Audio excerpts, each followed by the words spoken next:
رسول پاک صلی اللہ علیہ وسلم حضرت مولا علی رضی اللہ تعالیٰ عنہ کی خلافت کے درمیان ہونے والے اختلافات دیکھ رہے تھے کہ ایسا اختلاف پہلی 3 خلافتوں میں نہیں ہوگا۔ مولا علی رضی اللہ تعالیٰ عنہ کے زمانے میں جب صحابہ کے 2 دھڑے بن جائیں گے تو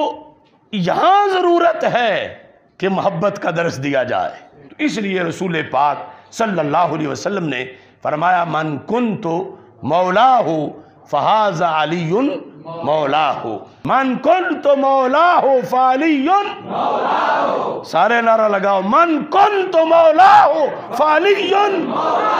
فعلی مولاہ۔ اللہ تعالیٰ فرماتا ہے ذالک بأن اللہ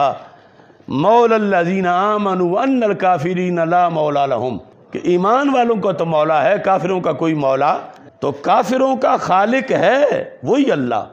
مالک ہے، ثم ردوا الی اللہ مولاہم الحق، مگر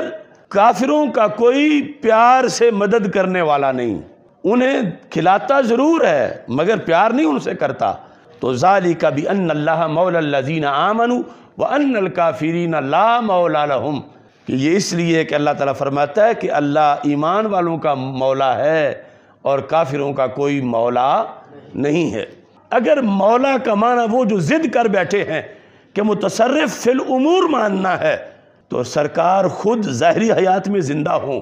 اور دوسرا کوئی بندہ سرکار جتنے ہی اختیار رکھے، حلال کو حلال، حرام کو حرام، اللہ کے حکم پر، تو پھر اس کا تو مطلب یہ بنا کہ وہ نبوت میں آدھا حصہ رکھتا ہے کہ جتنا سرکار کو اختیار ہے اتنا اسی شخص کو بھی اس وقت اختیار ہے، اور یہ بہت بڑی گمراہی ہے۔ تاجدار ختم نبوت زندہ باد زندہ باد، تاجدار ختم معصومیت زندہ باد زندہ باد۔ وہ سیفی علی ملعونہ، اس پر FIR نہیں، وہ گرفتار نہیں، اللہ کی توہین کرنے والا وہ عمر جلیل ملعون وہ گرفتار نہیں، ایسے ہی عبد الرحمن سلفی ملعون وہ بھی دندناتا پھر رہا ہے، یعنی اس حد تک کہ حکومت ابھی تک بتا ہی نہیں سکی کہ وہ کون شخص ہے جس کا نام عبد الرحمن سلفی ہے۔ افسوس ہے مجھے ان پیروں پر، ان علماء پر، مختلف فرقوں کے جو اکٹھے ہو کے اتحاد امت کے نام کانفرنس کر کے کھا پی کے اٹھ جاتے ہیں۔ حضرت امام موسیٰ کاظم رضی اللہ تعالیٰ عنہ کی توہین ہوئی تو وہاں بیٹھے ہوئے ایک حضرت کاظمی صاحب کی زبان سے ایک لفظ نہیں نکلا۔ بسم اللہ الرحمن الرحیم، رب اشرح لی صدری ویسر لی امری واحلل عقدۃ من لسانی یفقہوا قولی، رضیت باللہ ربا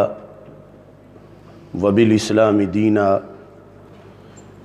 وبمحمد صلی اللہ علیہ وسلم نبیا و رسولا۔ اللہ اکبر اللہ اکبر اللہ اکبر، لبیک لبیک لبیک یا رسول اللہ صلی اللہ علیہ وسلم۔ الحمدللہ رب العالمین والصلاة والسلام على سید المرسلین وعلى آلہ واصحابہ اجمعین، اما بعد فاعوذ باللہ من الشیطان الرجیم، بسم اللہ الرحمن الرحیم، قل لا اسألکم علیہ اجرا الا المودۃ فی القربى، صدق اللہ العظیم وصدق رسولہ النبی الکریم الامین، ان اللہ وملائکتہ یصلون علی النبی یا ایہا الذین آمنوا صلوا علیہ وسلموا تسلیما۔ الصلاۃ والسلام علیک یا سیدی یا رسول اللہ وعلی آلک واصحابک یا حبیب اللہ۔ الصلاۃ والسلام علیک یا سیدی یا خاتم النبیین وعلی آلک واصحابک یا سیدی یا خاتم المعصومین۔ مولاي صل وسلم دائما ابدا علی حبیبک خیر الخلق کلہم، منزہ عن شریک فی محاسنہ